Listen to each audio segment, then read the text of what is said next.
Today is Tuesday, April 5th, 2016.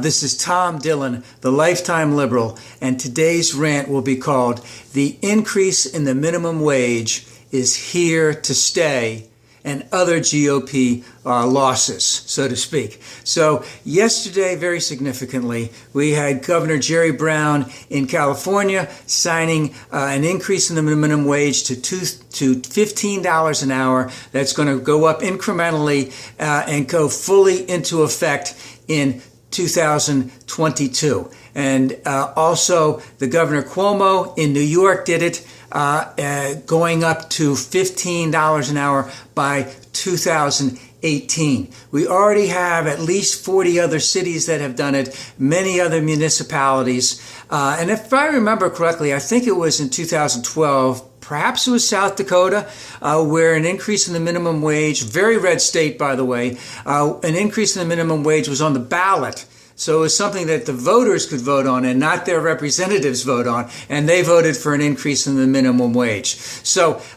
it's going to happen. It's going to continue to happen. Remember, it will never happen in the federal government as long as there is a majority of Republicans in the House. They will never do it. In fact, I was listening to one of the conservative radio shows locally here today. They had on some representative state or district person in where I live, and they're talking about raising the minimum wage to $15 an hour. And it was just so repetitive hearing from these right-winger guys, oh, it's going to lose jobs. People who, someone who wanted to have a lifetime of having a sandwich shop in this city, now that they got to pay someone $15 an hour, they're going to lose it.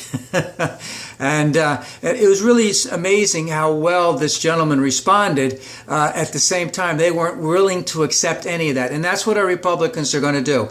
But the minimum wage increase is here to stay. And I would hope that soon the legislation will be pegged to the cost of living increases and inflation so that it won't have to be revisited all the time. And hopefully, if it ever does get to the federal level, it will also be pegged to those things, so that there will be automatic increases in the minimum wage, pegged to inflation, pegged to cost of living, etc. And when I said other GOP losses, let's just look, the GOP, in terms of some of the things that they're advocating for 2016 as to things that they're against, they're losing those things, and they lost them last year, and they're continuing to lose them this year. One of them has to deal with global climate change. So it was announced last week that Saudi Arabia is going to start a $2 trillion sovereign wealth fund.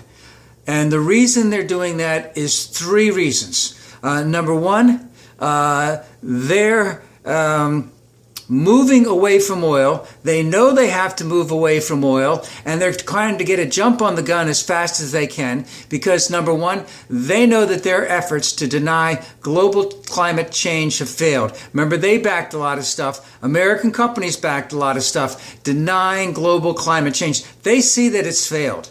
They see and they know that coal is a much greater producer of those hydrocarbons, CO2 hydrocarbons, which are dastardly for the air, and they're going to be, coal's going to be out of business even before oil. And again, they see the light on the wall. Okay, the third reason why they're probably doing it is Tesla came out, was it last week or last week, with their new electric car that's only going to cost $35,000. It's not going to be available for 2 years. I don't even know if they have a plan to make it at right now. And they got over 150,000 people putting, I think, $7,000 down, deposit down.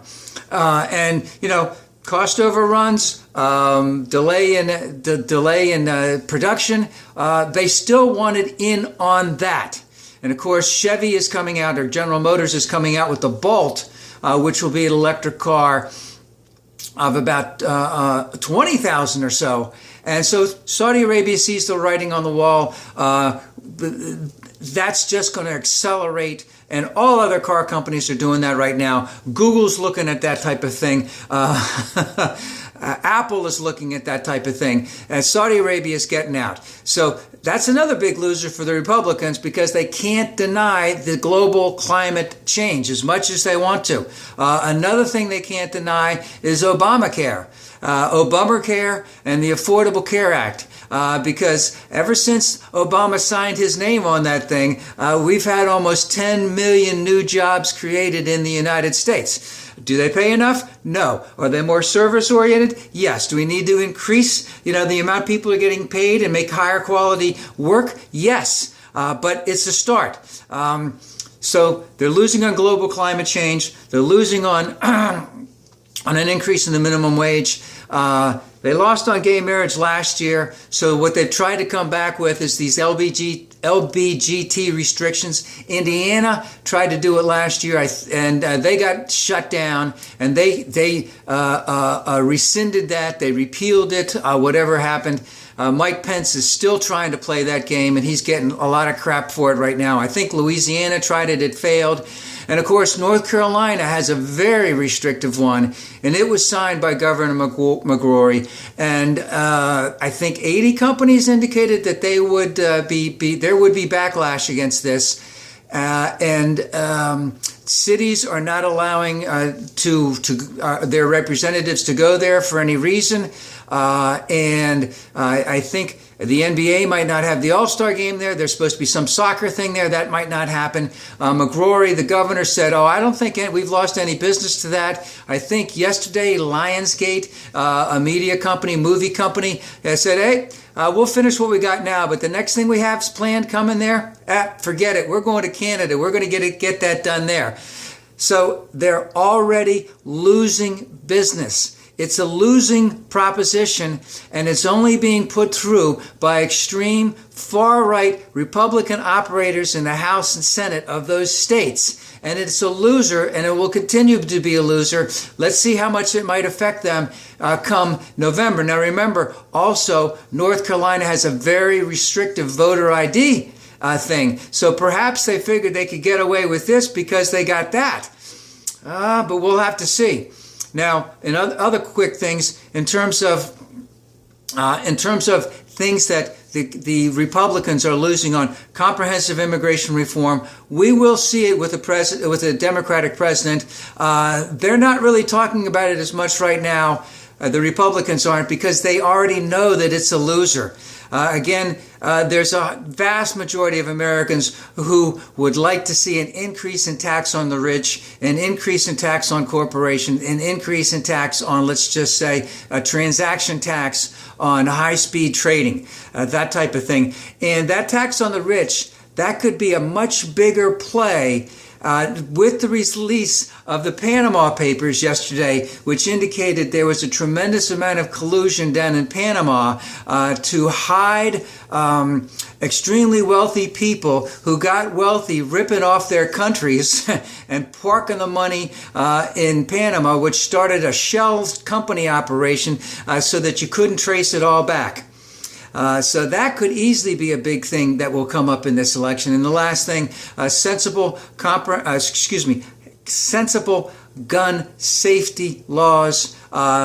Hillary is pushing it. Bernie's not really pushing it. But again, it's another thing that will be a loser for the Republicans in this 2016 election. So minimum wage, big loser for the Republicans. Global climate change, it's a big loser because everyone is transitioning out of that right now. LBGT restrictions, big loser for them. All right? Comprehensive immigration reform, they're never going to pass it. And then an increase in tax on the rich. We might see a lot of pushback on that, especially when the Pentagon, not the Pentagon Papers, that was Daniel Ellsberg, the Panama Papers come out and they start listing the wealthy individuals in the United States who might have ties to politicians or parties who've been parking money in Panama and creating a lot of shells companies so that they can hide all of their wealth. We'll see if that comes out. Again, Tom Dillon, the Lifetime Liberal, on Facebook under The Lifetime Liberal. Join, post, all comments, both positive and negative, greatly appreciated.